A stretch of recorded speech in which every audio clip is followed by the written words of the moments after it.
Vale. Cuando empezamos la investigación, hubieron ciertas preguntas que recorrieron un poco nuestras inquietudes, etcétera, etcétera. Y las preguntas, queríamos empezar situando esas preguntas para también compartirlas con vosotras. ¿Qué va a ser de nosotras cuando seamos mayores? ¿Van a cuidar de nosotras nuestras hijas? ¿Y si no quieren? ¿Y si no tengo? ¿Ir a una residencia geriátrica? ¿Y si no puedo pagarla? ¿Y si no quiero?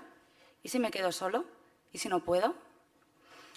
Estas preguntas son, junto con aquellas inquietudes que nos habíamos planteado nosotras, las preguntas que recorren las vivencias de las personas que estaban activando estas viviendas colaborativas o viviendas para colaborar cohousing de personas mayores. Y son las mismas preguntas que se sitúan aquí y ahora en todo el resto de las personas que nos están viniendo a día de hoy interesadas en este tipo de proyectos o alternativas.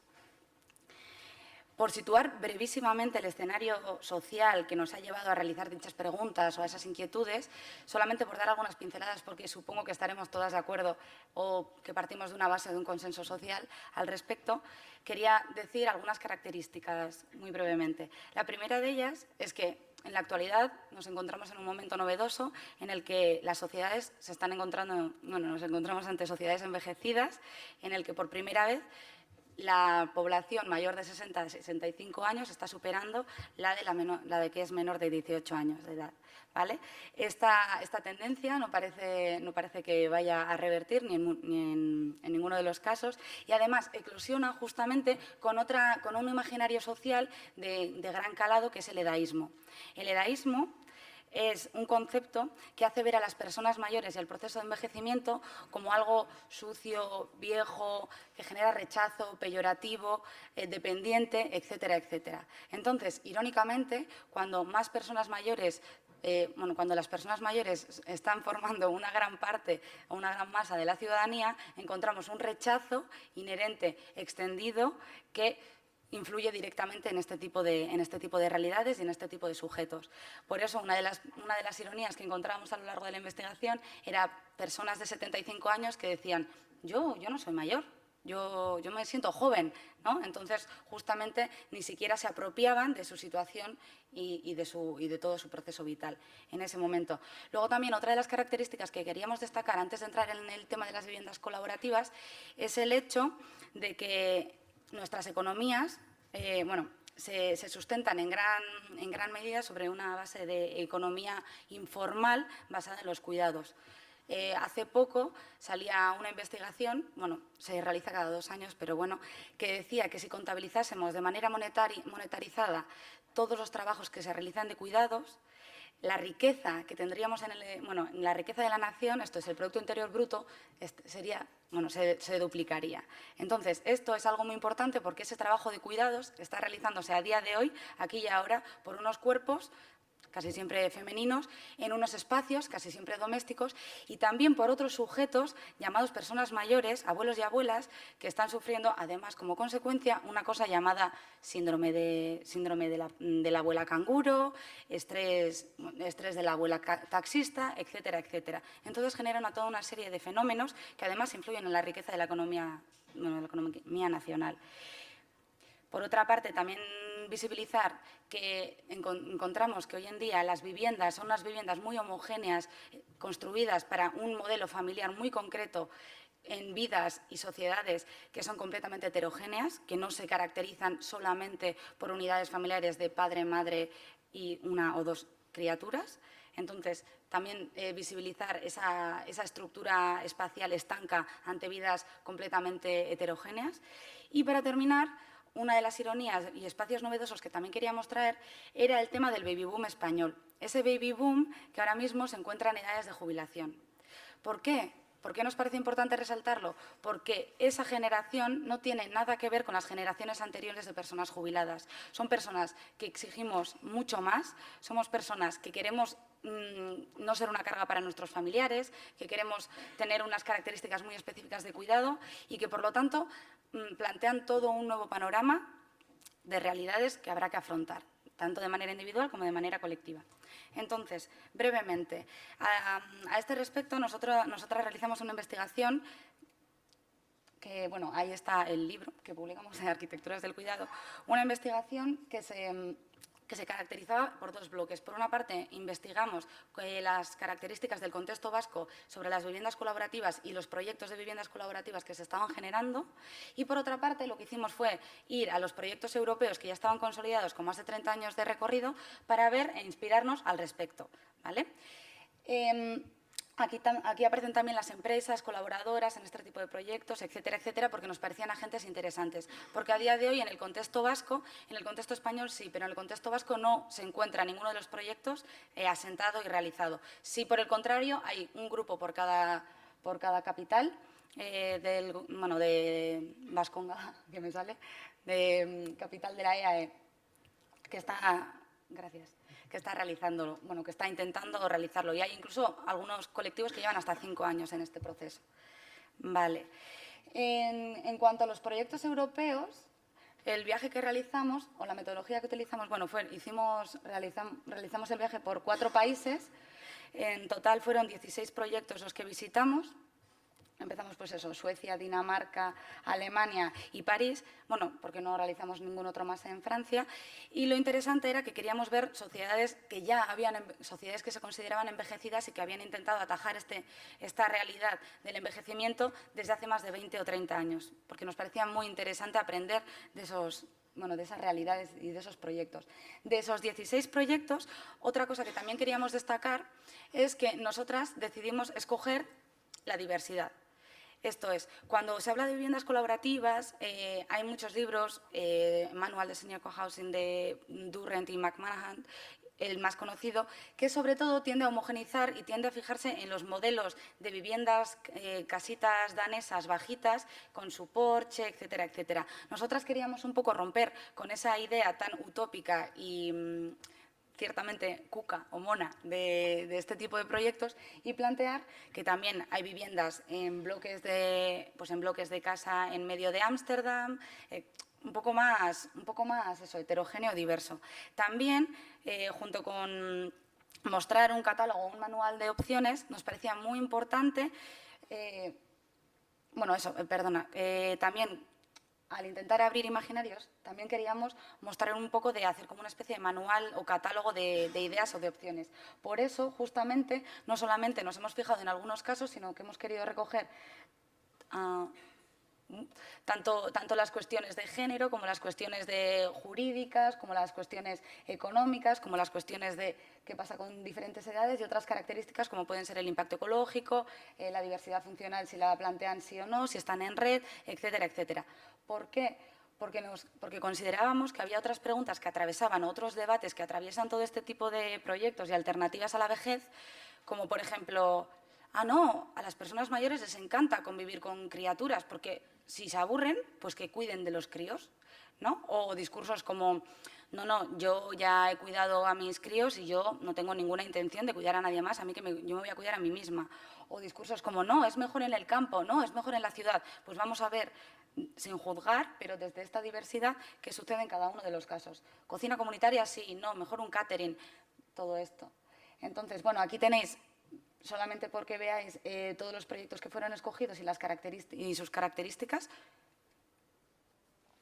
de todo el viaje que se realizó.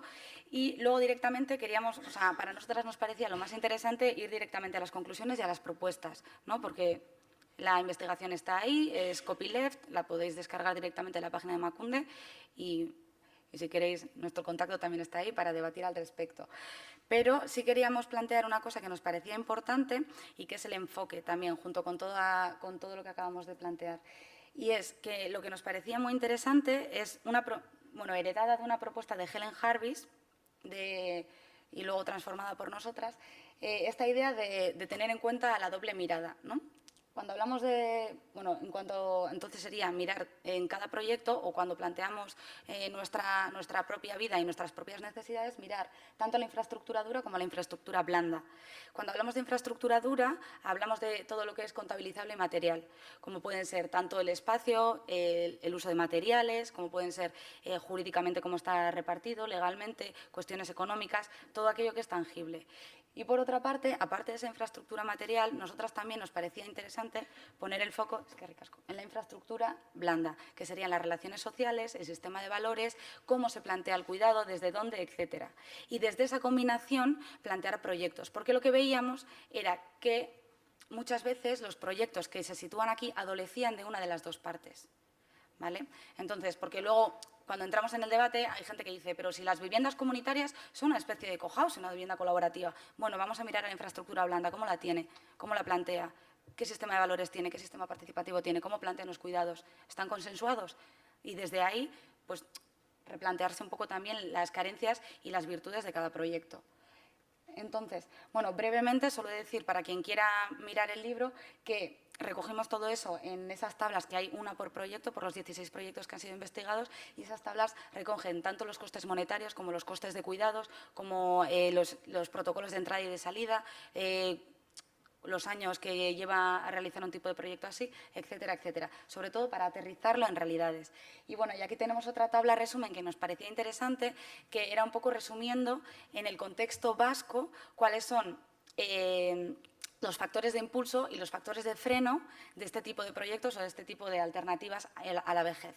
¿Vale? Que igual no nos vamos a centrar mucho en ello, pero sí por poner alguna pincelada, por alguna frase célebre, nombrar aquellas que decían que claro, que en el contexto vasco sí tenemos una tradición cooperativista, colaborativista muy marcada y muy profunda, que empieza desde las Icastolas, desde las cooperativas como Mondragón, etcétera, etcétera, pero que somos cooperativistas de puertas para afuera.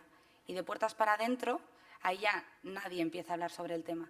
Entonces, esa como un factor pues eso, de freno en este tipo de, bueno, más la relación inmobiliaria, etcétera, etcétera. Y como factores de impulso, pues, ¿por qué no? Pues el tipo de relación que se tiene con las instituciones públicas, también el nivel de participación social que hay, existente, etcétera, etcétera.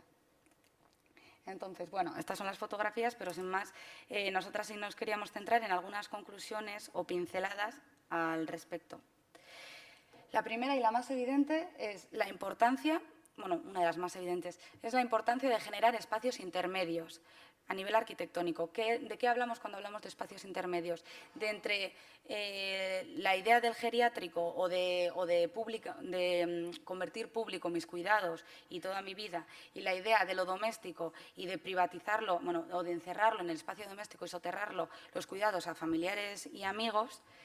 Este tipo de proyectos lo que generan es un espacio intermedio, que es un espacio que consideran común.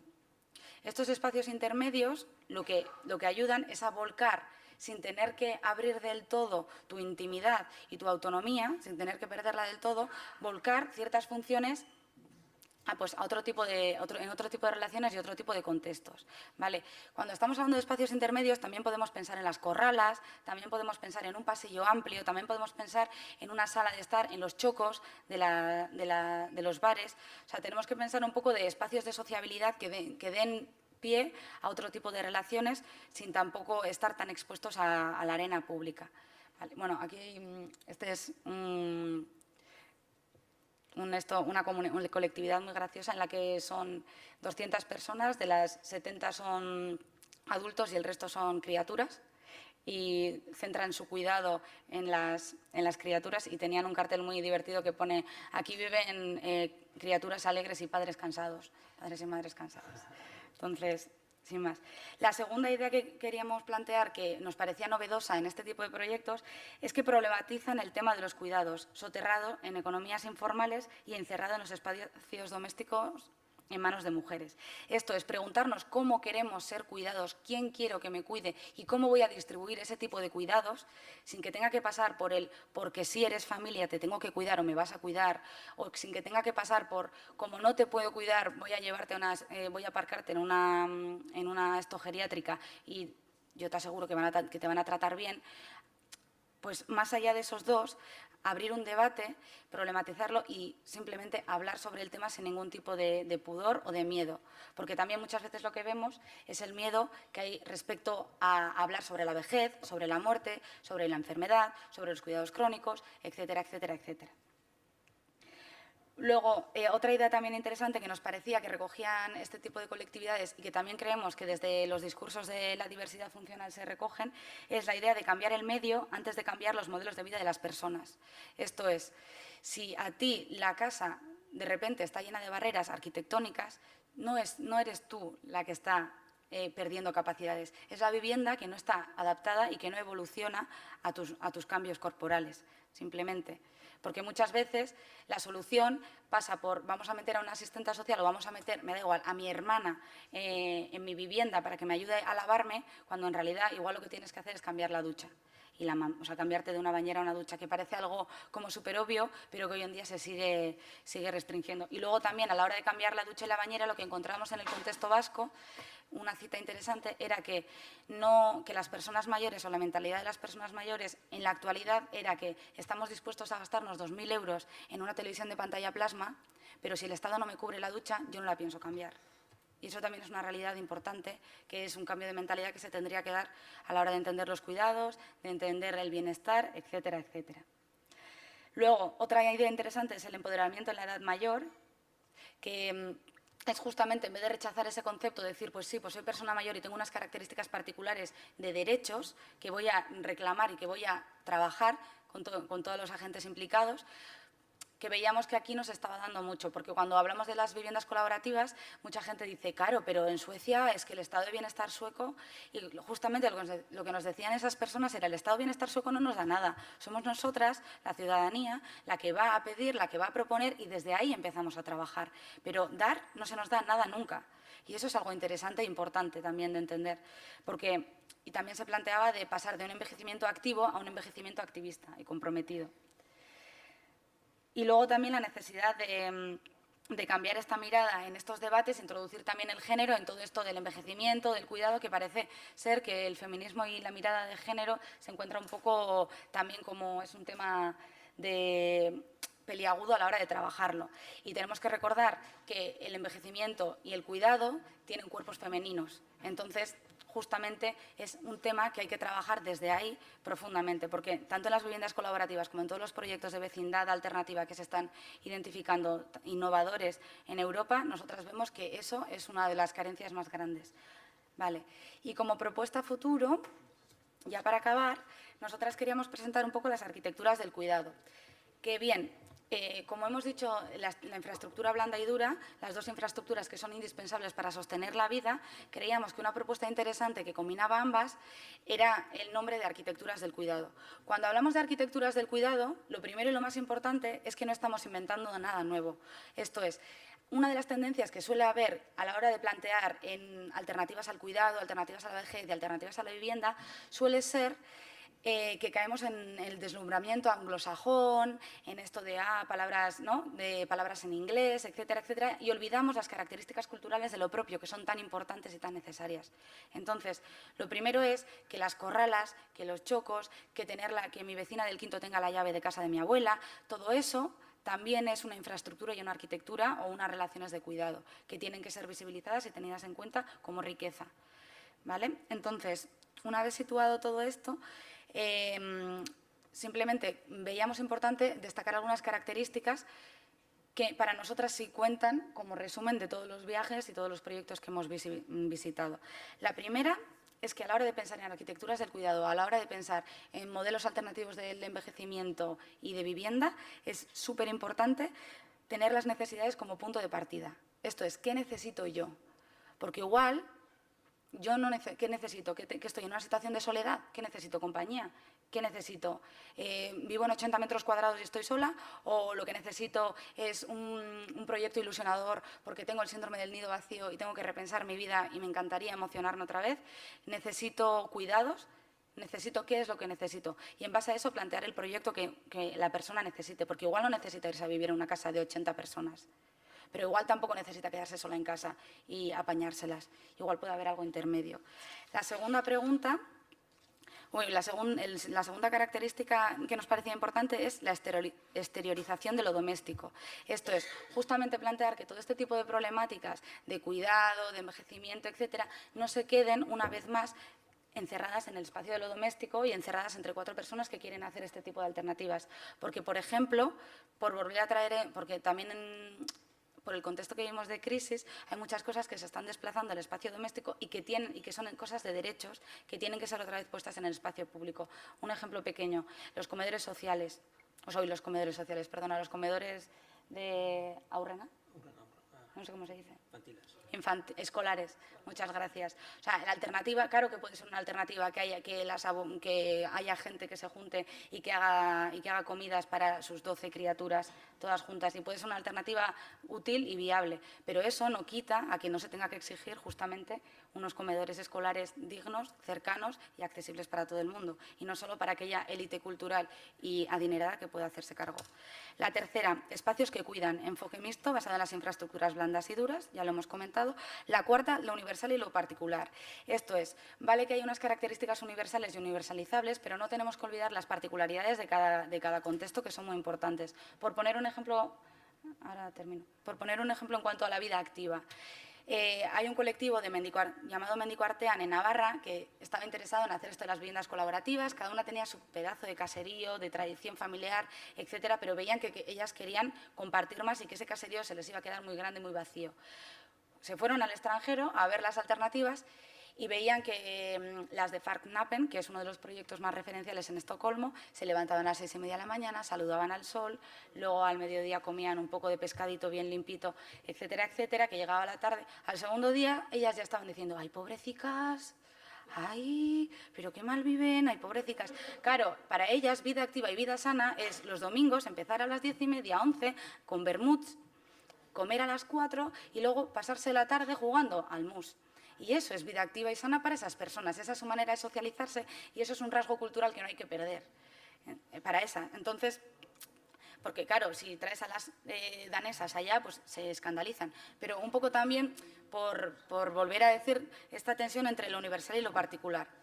Luego, como quinta característica, estaría lo evolutivo y lo escalado, que es justamente plantear que estructuralmente y arquitectónicamente no es tan complicado plantear viviendas que vayan evolucionando en base a las necesidades de las personas, evolucionando no solamente en cuanto a equipamientos, cocina, baño, ducha, bueno, sino también en cuanto a tamaños, porque había viviendas que simplemente tenían un módulo, una unidad básica con cocina, baño, sala y una pequeña habitación, y luego si crecía la familia o crecían las relaciones sociales, pues se iban quitando simplemente paredes que había a los lados, tirando, que era súper fácil la obra, se podía hacer en una tarde, y se iban comunicando y agrandando y empequeñeciendo en base a las necesidades propias de esa comunidad. Y tampoco había tanta dificultad por cambiarse del primer piso al quinto, que es otra de las características que aquí cuesta, que es, ¿voy a cambiarme de piso? Pues justamente ellos lo planteaban así.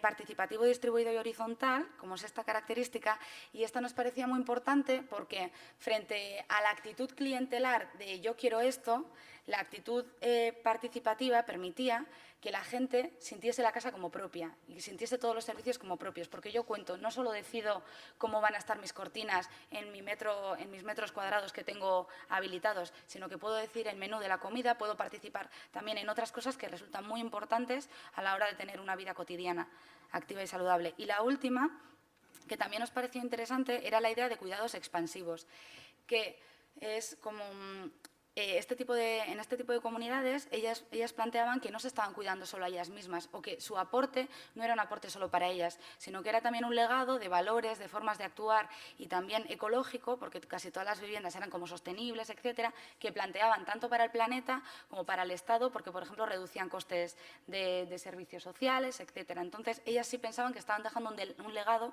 mucho más grande que un piso para sus hijas e hijos. Entonces, eso también es un valor importante. Y sin más, pues muchas gracias. Bueno, como Irati nos va a dejar, voy a aprovechar para que hagáis preguntas, porque luego van a tener tus compañeros oportunidad de responder al final. Entonces, si alguien quiere hacer alguna pregunta, yo tengo una, porque yo casi pertenezco al Baby Boom, o sea que estoy más cerca de la jubilación que otra cosa. La cuestión en las viviendas colaborativas, estamos hablando de personas que tienen autonomía personal, fundamentalmente. No todas. No, de hecho, esa es una de las preguntas que se suele hacer y hay diferentes modelos, pero había unos 5 muy interesantes, que es que tienen integradas las unidades de cuidados intensivos también dentro de de la vivienda. O sea, tienen como una sala, como todo eso preparado también para ese tipo y habilitado para ese tipo de realidades. Lo que sí hacen es que tienen una ingeniería social brutal, porque sí tienen en cuenta mucho cómo es la mini sociedad que se va a generar para que los cuidados estén bien compensados. Esto es, pues, no, para que no se dé que de repente todo el mundo tenga 80 años o este tipo de realidades. Pero había gente había gente terminal, gente tetrapléjica, gente con, había mucha diversidad. ¿Y la carga de los cuidados recae precisamente en los compañeros de vivienda? No en todos los casos, porque en los casos había 2 colectividades que decidían que sí, íntegramente, porque claro, estás dando en una de las preguntas más interesantes, que es la intensidad y la escala de cuidados, ¿no? Porque no es lo mismo la cotidiana de te voy a acompañar al supermercado, que es una muy necesaria, o la de estoy terminal y necesito que me, ¿no? Pues justamente había 2 que decidían por decisión colectiva llevarlo a cabo todo, pero casi todas tenían la ayuda del Estado, porque el Estado ponía tanto asistencia como, todo eso estaba bien cubierto. Entonces, pero estratégicamente a nosotras nos parece, y en la investigación lo hemos reflejado, súper necesario la combinación ciudadanía-Estado como realidad. ¿Alguna pregunta? Sí. Vale. Desde mi experiencia, hoy no vengo a hablar de esto, vengo a hablar de otra cosa, pero tengo una cierta experiencia en esto que has dicho, entonces me alegro muchísimo de que se investigue, de que se trabaje este tema y de que esas investigaciones cuenten con el apoyo de las instituciones. Yo he sido durante 4 años partícipe de Hauskide, un proyecto que en Donosti pues nos planteamos, y también nosotros empezamos por hacer una gira por Fankapen, por Estocolmo, por ver y siguiendo también el modelo de Durret, etcétera. Y bueno, nuestro proyecto lo cerramos hace ya un par de años. Fue un intento del que no me arrepiento, pero fue un intento fracasado. Nosotros queríamos convencernos de que nuestra sociedad, nosotros, no somos menos que esos nórdicos que son capaces de cooperar y de meterse en los años ya mayores en aventuras. Pero sí, yo creo que sí, que todavía en nuestra sociedad pues falta. Nos faltan varios fervores para poder realizar proyectos de estos.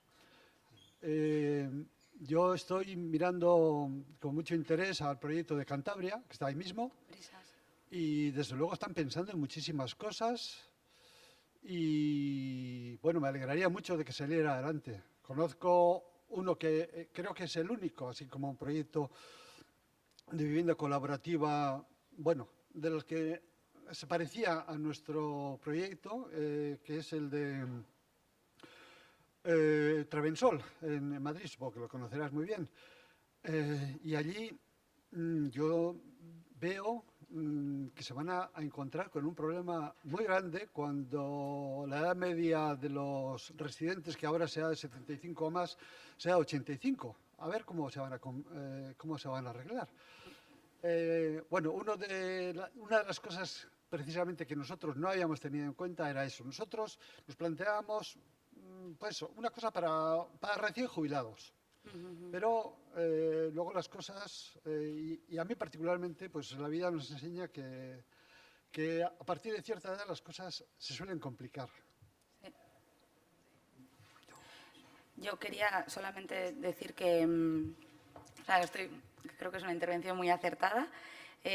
Os seguimos, pero no os investigamos. Nada, decir simplemente que una de las conclusiones era que el franquismo ha tenido su poso y que tenemos un déficit de cultura democrática que nosotras consideramos que que uno de los factores ha sido completamente ese, porque cuando fuimos a estas comunidades llevaban 30 años utilizando post-its, haciendo mesas redondas, hablando entre ellas, haciendo brainstormings, no sé qué, y nosotras nos quedamos alucinadas con gente de 95 años que, aparte de saberse 3 idiomas y tener una cultura brutal, O sea, justamente dijera, no, es que, claro, porque el diálogo tenían un montón de comunicación, o sea, de comunicación no violenta, un montón de conocimientos, y no era una excepción, porque nos quedamos simplemente, bueno, perplejas al respecto. Y luego, en cualquiera de los casos, a mí, aunque no se llegue a realizar un proyecto de este tipo, aunque fracase, a mí el tema de plantear el proceso de envejecimiento, que se hable de la muerte, que se hable de la enfermedad, no desde la desdicha o desde la desgracia, sino desde algo que va a llegar, desde admitir que somos cuerpos finitos en un mundo finito, eso a mí me pareció increíble, increíble. Pero es verdad que en el contexto vasco por ahora sois, pues eso, sois los primeros que no han llegado a buen puerto. Pues buscamos más preguntas. Sí, Emilio.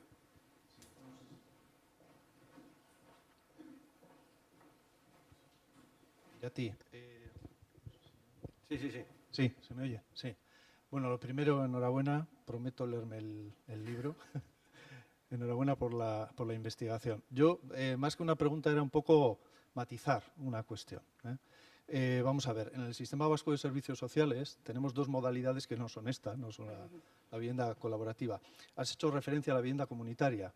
La vivienda comunitaria, una de las grandes diferencias con la colaborativa es que no eliges con quién vas a residir. Tú convives con gente, en este caso gente con grado 1 de dependencia, pero no eliges con quién. El cohousing, que ya lo siento por los nórdicos, que me caen muy bien, pero no lo inventaron ellos. La gente dice, en los 60, 70 en Dinamarca, no. Lo inventó un señor muy famoso llamado Tomás Moro en su libro Utopía, donde hablaba de la aldea comunitaria hace muchos siglos. Pero quiero decir que todo está inventado. Cuando se empieza a revolucionar la gente y a decir, joder, se acaba de inventar la pólvora. Bueno, volviendo al asunto, tanto las viviendas comunitarias como los apartamentos tutelados, normalmente, incluso en la iniciativa privada, son para grado 1 y no son autogestionados. El cohousing, fundamentalmente, aunque es verdad lo que dices, que hay hasta casos con gente dependiente y tal, normalmente es gente con cierto nivel adquisitivo que cuando llega a la jubilación o antes hace una previsión, se juntan, hay hasta cohousing, si lo sabes de sobra, de gente que se dedica a escritores, por ejemplo, abogados, médicos, que ya hacen como su, bueno, pues su comunidad de gente que sabe que va a hablar de su tema favorito, ¿no? Que conviven así. Hay experiencia, la de jubilares en Pozuelo de Alarcón, por ejemplo, en Madrid. Nosotros mismos ahora, el mes que viene, vamos a dar una charla sobre el cohousing, pero realmente el hecho de que estén básicamente autogestionados los suprime de lo que es un sistema vasco de servicios sociales, incluso concertado, ¿no? Como iniciativa a mí me parece muy interesante, me parece muy, muy loable, muy bien. Cada cosa tiene su espacio. Igual que en personas sin hogar, pues hay muchas opciones y el housing first es lo que está ahora de moda, pero es una opción más. Me parece muy válida. De hecho, me parece muy interesante porque a nosotras ahora lo que nos interesaba era justamente entrar de lleno en las viviendas comunitarias y en los apartamentos tutelados, porque solo pudimos visitar 3, uno de Bermeo, bueno, el de Donosti, otro más, pero nos interesaba justamente desde este enfoque. Esto es decir, vale, ahora que tenemos estas infraestructuras, ¿qué se podría mejorar? Porque, por ejemplo, una cosa que ya notamos era que si las asistentas, en vez de estar todo el rato merodeando y con las llaves de todas las puertas que podían entrar en cualquier momento, tuvieran otro concepto de intimidad, solo con eso ya se ganaba. Entonces es como, vale, pues ahora que tenemos todo esto y que es como, estamos completamente, o sea, estoy de acuerdo con lo que dices porque es súper, la gente tenía gran capacidad económica, de hecho recogimos justamente la parte monetaria por eso, porque era, vale, los costes de cuidado dónde recaen y la parte monetaria, ¿cuánto es esto? Porque estamos hablando de 3,5 millones de euros para tener un proyecto así, vale, ¿quién puede asumir 3,5 millones de euros y con qué costes? Porque, vale, y ya, perdona, había una cosa también importante que era que aquí, o sea, que en el norte la herencia no era vital para la subsistencia de la estructura familiar. Aquí, cuando en Travensol algunas personas decidieron que tenían que quemar todos los botes para poder irse a vivir a esa vivienda, hijas, porque sobre todo son hijas las que reclaman, o sea, las que se reclaman este tipo de cuidados, le reclamaban a sus madres: me estás abandonando, ¿qué haces yéndote a vivir ahí y qué haces vendiendo tú esa casa que es mía? no me vas a cuidar a los críos, como ¿qué está pasando aquí? Entonces todo eso también no se puede, por eso no se puede hacer copiar, pegar. O sea que... Pues tenemos una última pregunta. Te la voy a hacer. No es pregunta, y te lo haría después, pero como sé que te vas y no voy a poder hablar contigo, aprovecho un minuto. Primero, agradecerte la exposición porque para mí ha sido muy, muy sugerente todo lo que has comentado. Además, me he apuntado frases literales por los titulares y te quería hacer solo dos apuntes. Un poco, son reflexiones que he hecho sobre la marcha, no es nada elaborado y que vienen de mi bagaje sociológico y mi bagaje actual, tratando de mejorar las condiciones de vida de las poblaciones más pobres de la ciudad de Barcelona, ¿no? Una, la dimensión de clase social, si os aparece de alguna manera, ¿no? Porque yo pienso en barrios de la ciudad muy empobrecidos, con absoluta necesidad de plantear cambios en esta vivienda, porque van a ser además mujeres solas muy cuidadoras de todo tipo de cuidados, tanto de críos pequeños, pero a la vez conviven con enfermos mayores o enfermos jóvenes, etcétera, etcétera. Si os lo habéis planteado, ¿no? Porque a mí me parece que una de las cuestiones es cómo hacemos este cambio de chip sobre el cuidado desde lo cotidiano, ¿no? Entonces, también esa dimensión de clase que llegar hasta aquí, ¿cómo lo vamos a sufragar? ¿Cómo no lo...? Bueno, es un comentario, ¿no?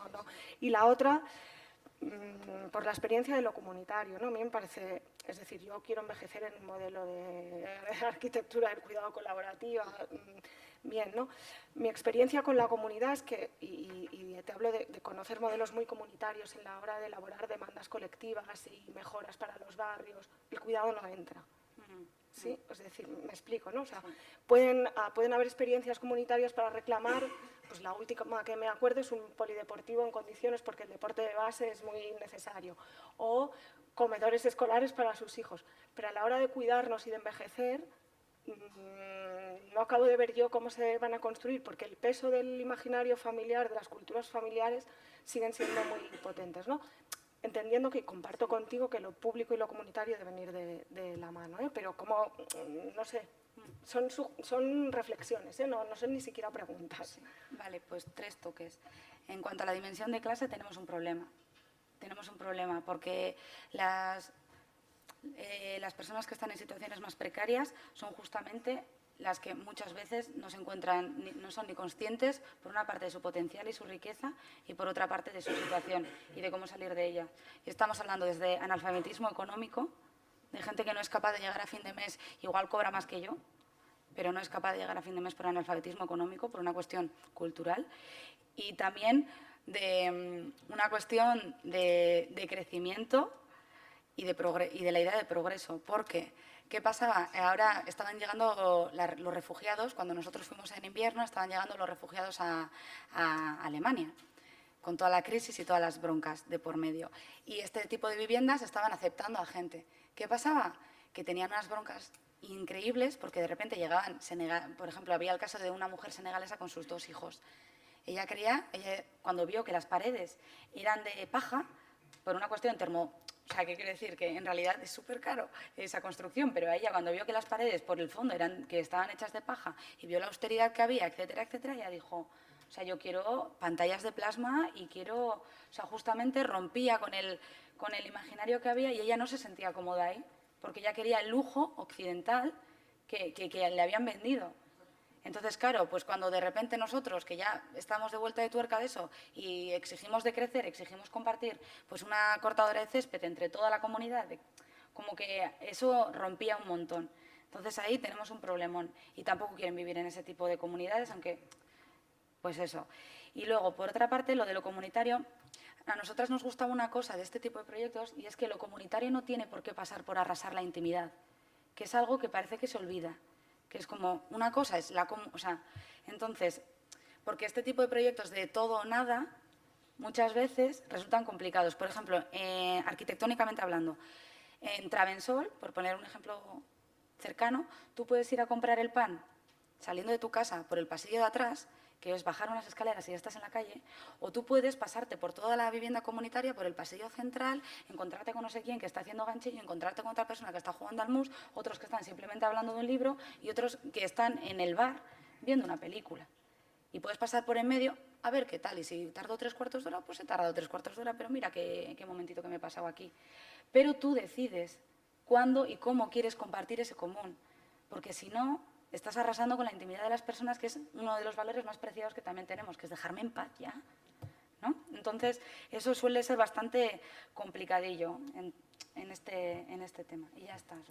Pues Irati, eskerrik asko. Bye. A ver.